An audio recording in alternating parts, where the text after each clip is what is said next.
नमस्कार दोस्तों, मैं सिमी नरूला आपका स्वागत करती हूँ। आज मैं आपको पोष पुत्रदा एकादशी की व्रत कथा सुनाने जा रही हूँ।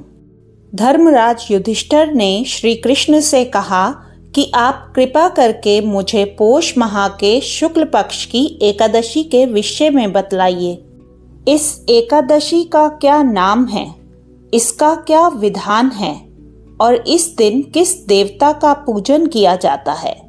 कृपा कर मेरे इन सभी प्रश्नों का विस्तार पूर्वक उत्तर दें। भगवान श्री कृष्ण बोले, पोष माह के शुक्ल पक्ष में आने वाली एकादशी को पोष पुत्रदा एकादशी कहा जाता है। एकादशी व्रत का पूजन विधि पूर्वक करना चाहिए। इस उपवास में भगवान श्री हरि की पूजा करनी चाहिए। इस समस्त संसार में पुत्रदा एकादशी के समान कोई अन्य व्रत नहीं है। इसके पुण्य से प्राणी तपस्वी, विद्वान और धनवान बनता है। इसकी मैं एक कथा कहता हूँ, सो तुम ध्यान पूर्वक सुनो। प्राचीन काल में भद्रावती नामक नगरी में सुकेतुमान नाम का एक राजा राज्य करता था। उसकी कोई संतान नहीं थी। उसकी पत्नी का नाम शैव्या था। उस पुत्रहीन राजा के मन में इस बात की बड़ी चिंता थी कि उसके पश्चात उसे और उसके पूर्वजों को पिंडदान कौन देगा।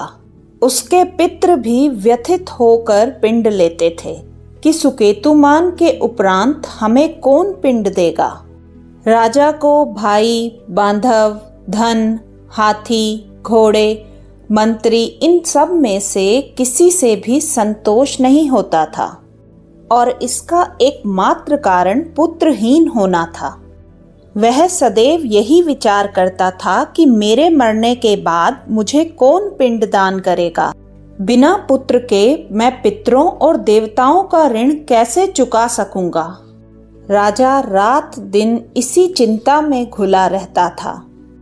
इस चिंता के कारण एक दिन वह इतना दुखी हो गया कि उसके मन में अपने शरीर को त्याग देने की इच्छा उत्पन्न हो गई।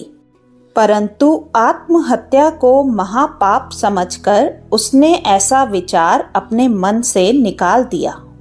एक दिन इन्हीं विचारों में लीन वह घोड़े पर सवार होकर वन को चल दिया। घोड़े पर सवार राजा वन में पक्षियों तथा वृक्षों को निहारने लगा। उसने देखा कि वन में मृग, व्याघ्र, सूअर, सिंह, बंदर, सर्प सब भ्रमण कर रहे हैं। हाथी अपने बच्चों और हथनियों के बीच घूम रहा है। इस वन में कहीं तो गीदड़ अपने कर्कश स्वर में बोल रहे हैं तो कहीं उल्लू ध्वनि कर रहे हैं। वन के दृश्यों को देखकर राजा सोच विचार में लग गया। इसी प्रकार आधा दिन बीत गया। वह सोचने लगा कि मैंने कई यज्ञ किए, ब्राह्मणों को स्वादिष्ट भोजन से तृप्त किया, फिर भी मुझे दुख प्राप्त हुआ। ऐसा क्यों? अपने विचारों में लीन राजा को प्यास लगने लगी और वह जल की खोज में आगे बढ़ा। कुछ दूर जाने पर उसे एक सरोवर मिला। उस सरोवर में कमल के पुष्प खिले हुए थे। सारस, हंस, घड़ियाल सभी जल क्रीड़ा में मग्न थे। सरोवर के चारों ओर ऋषियों के आश्रम बने हुए थे। अचानक राजा के दाहिने अंग फड़कने लगे। इसे शुभ शकुन समझकर राजा मन में प्रसन्न होता हुआ घोड़े से नीचे उतरा और सरोवर के तट पर विराजमान ऋषियों को प्रणाम करके उनके समक्ष बैठ गया। ऋषिवर बोले, हे राजन, हम तुमसे अति प्रसन्न हैं। तुम्हारी जो इच्छा है हमसे कहो। राजा ने प्रश्न किया कि आप कौन हैं और यहाँ किस लिए वास कर रहे हैं। ऋषि बोले, राजन, आज पुत्र की इच्छा करने वाले को श्रेष्ठ पुत्र प्रदान करने वाली पुत्रदा एकादशी है। आज से 5 दिन उपरांत माघ स्नान है और हम सभी इस सरोवर में स्नान करने आए हैं। ऋषियों की बात सुन राजा ने कहा, हे मुनियों, मेरा भी कोई पुत्र नहीं है। यदि आप मुझ पर प्रसन्न हैं तो कृपा कर मुझे एक पुत्र का वरदान दीजिए। ऋषि बोले, हे राजन, आज पुत्रदा एकादशी है, आप इसका उपवास करें।